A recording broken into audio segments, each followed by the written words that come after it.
Hello everyone, আশা করতে সবাই ভালো আছেন। আলহামদুলিল্লাহ আমরা ভালো আছি। আর এই যে পুঁই শাক গাছের চারা রোপণ করা হইতেছে।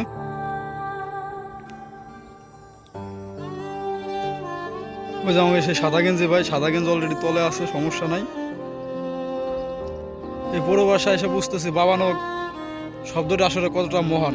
বাবার হোটেল যে সবাই খাইছি কিছুই বুঝি নেই, খাইছি আর ঘুরছি, কাজ কারে বুঝতাম না, কাজে পেলে কাজ করতাম না। এই যে পুরো বাসায় এসে ঠিক এই যে কাজ করতেছে দেখছেন, এই সব আমার দেশে থাকতে কাজ করতে বলছে, তখন আমরা কেউই কাজ করিনি। বাবার হোটেলতে বাইরে বোঝা যায় আসলে টাকা ইনকাম করা কতটা কষ্টের।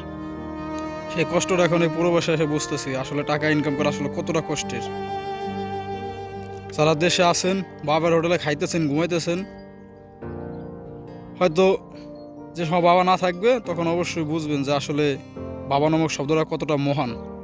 মাথার ঘাম পায়ে ফেলে ইনকাম করতেছে।